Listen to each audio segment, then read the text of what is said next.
Selamat pagi Bapak Ibu jemaat yang dikasihi oleh Tuhan Yesus. Kita bertemu lagi pada pagi hari ini dalam siraman rohani dalam minggu-minggu Adventus yang kedua. Saya mengajak kita untuk ada di dalam doa dan perenungan pada pagi hari ini. Mari kita berdoa. Bapa, ini kami. Kami bersyukur kalau kami boleh melewati malam hari di dalam kasih dan anugerah Tuhan, dan Tuhan mempercayakan kami di hari yang baru.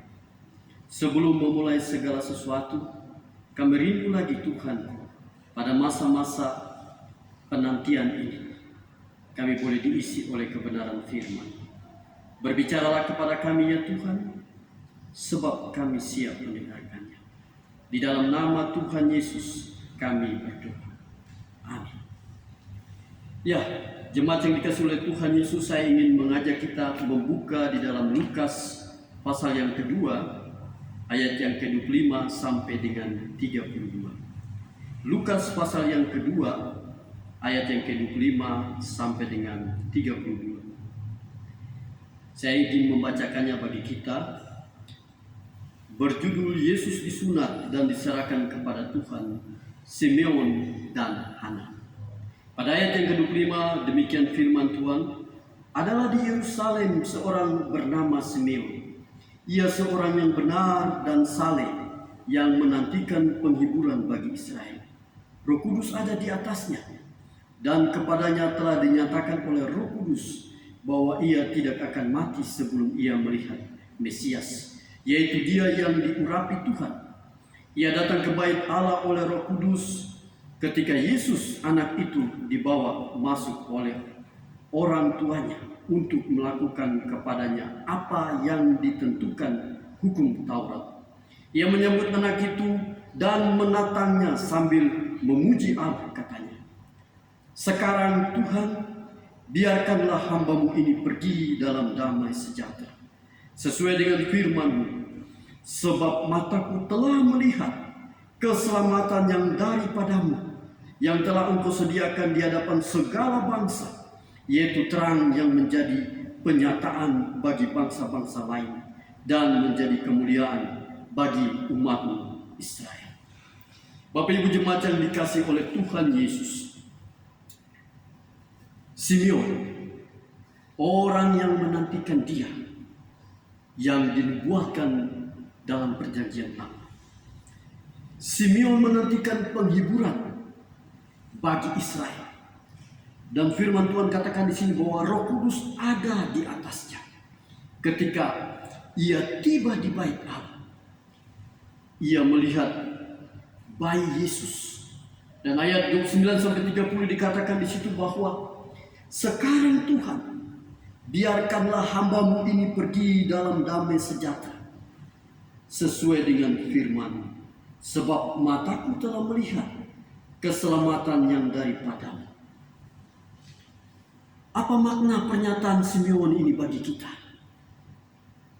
Firman Tuhan mengajak kita, pertama, bahwa keselamatan itu telah dinyatakan Allah di dalam kelahiran Yesus Kristus.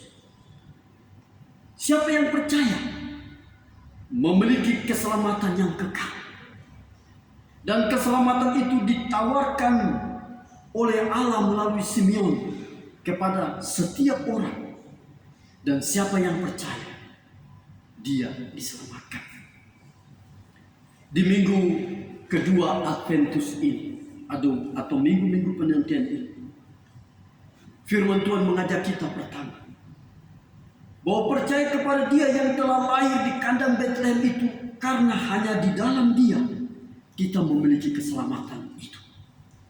Dan yang kedua, kita yang telah percaya, supaya di minggu-minggu Advent yang kedua ini kita terus berpengharapan, kita terus beriman, kita tetap percaya bahwa Dia akan selalu menuntun hidup kita, bahkan pengharapan kita sampai kepada kedatangannya yang kedua kali. Pengharapan kita menuntut kesabaran, kesetiaan, dan hati yang terus berfokus kepada Tuhan. Memang Ada banyak tantangan hidup, ada banyak pergumulan yang kita hadapi. Namun hanya tinggal di dalam Dia saja kita akan diberikan kekuatan, ketenangan, bahkan mengenal Allah dengan benar dalam situasi hidup kita. Oleh karena itu, selamat menjalani hari ini di tengah-tengah minggu-minggu Adventus yang kedua. Percayalah bahwa Dia sanggup untuk menolong hidup kita. Teruslah berharap padanya. Tuhan memberkati kita di usbu yang baru ini, di minggu kerja yang baru ini. Amin. Mari kita berdoa. Tuhan, kami memuji Tuhan di pagi hari ini karena Tuhan memberkati kami dengan firman. Kami tahu bahwa kami penuh dengan kerapuhan hidup. Ada banyak pergumulan dan tantangan yang kami hadapi. Mungkin pada pagi hari ini kami memikirkan pergumulan kami.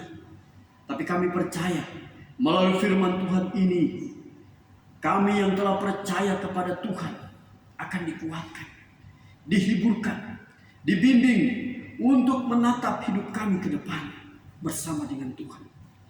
Bapa di surga, tolonglah kami supaya dalam menjalani hidup kami pada hari ini, kami tetap mau setia kepada Tuhan, berpengharapan kepada Tuhan, dan meyakini bahwa hanya di dalam Tuhan kami akan dimampukan menghadapi hidup yang berat di depan kami. Tuhan berkati kami sebagai warga jemaat, kami yang ada dalam pergumulan, ada dalam sakit penyakit. Kami mohon belas kasihan Tuhan, menyembuhkan, menguatkan, memampukan kami. Karena kami yakin bahwa hanya di dalam tangan kasih Tuhan, Tuhan memampukan kami untuk menjalani hidup ini. Hanya di dalam nama Tuhan Yesus kami mempertaruhkan hari ini ke dalam tangan pengasihan-Nya. Amin. Tuhan memberkati kita dan shalom.